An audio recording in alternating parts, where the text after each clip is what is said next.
Yang pulis, walang pera yan pang operasyon. Magtanong ka dito ng istasyon. Sweldo lang yan sila, may equipment sila, ganon, may police car.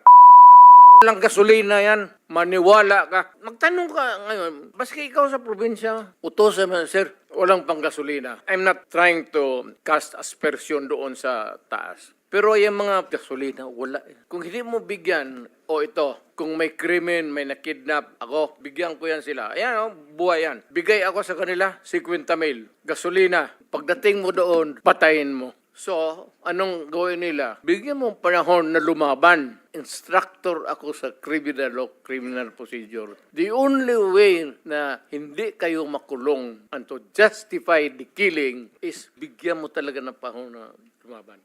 Kaya wag mong lapitan doon na ganunin mo. Yung diretso-diretso. Lalo yung mga hold-upper, papatay talaga yan. Mindanao,